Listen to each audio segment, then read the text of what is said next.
So, Mental Health Awareness Month. I listened to Miriam Dolphin Rittman, who is the leader for the Substance Abuse and Mental Health Services Administration, talk about the importance of mental health in children, and she made a really wonderful point about shining a light on this need for kids to address their mental health needs. And of course, as an addiction specialist, I'm thinking, what's the tie-in for addiction itself as a child grows into a society where the use and abuse of substances can become an answer for dealing with the unknowns.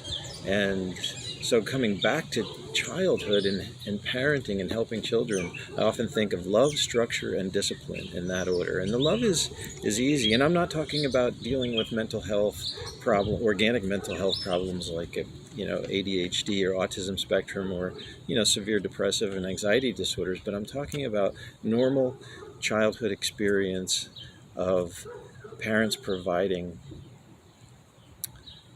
answers, boundaries, consequences when there isn't a clear path. So if you think of the show Super Nanny that was on, I remember this show where they have an expert come in and try to help parents when children aren't behaving and they're railing against the unknown. And that's what happens with children when they don't feel safe. They test the boundaries. And we do this as adults, and when we're trying to find our way and we don't have those own internal controls, then we don't know where the boundaries are. It's like walking around in a dark room and trying to find the exit, and you bump up into the wall and you get a bloody nose because you don't have that internal guidance, and it's born out of the experience of childhood. So in addressing the risk of substance use and abuse, we can look at the importance of providing a child with love, structure, and discipline to enhance their own sense of mental health and awareness. And I think that's a big part of what we can all do. We all need that sense of love, structure, and discipline in our life so we know where we begin and end.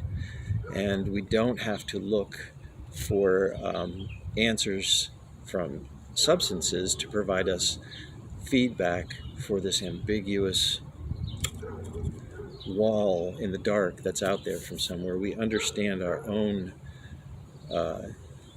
guidelines. We understand our own boundaries. We understand that we matter. And that comes through the experience, the childhood experience of having parents and friends and people in the neighborhood. It takes a village to provide us with that awareness. So back to Super Nanny, she would come in and help parents stay with their child as they experienced these boundaries and the consequences of what happens when they're not followed, so that there is this embedded sense of safety for the individual as they grow and develop. Then they don't have to wonder where they begin and end, and they know where they are in that dark room, because it's not dark anymore. And I think Miriam Dolphin Rittman was right when she talked about shining a light, and that's my interpretation of what shining a light on a child and promoting their mental health really means, and reducing their chances as a human being growing in this world of having to resort to substances for an answer.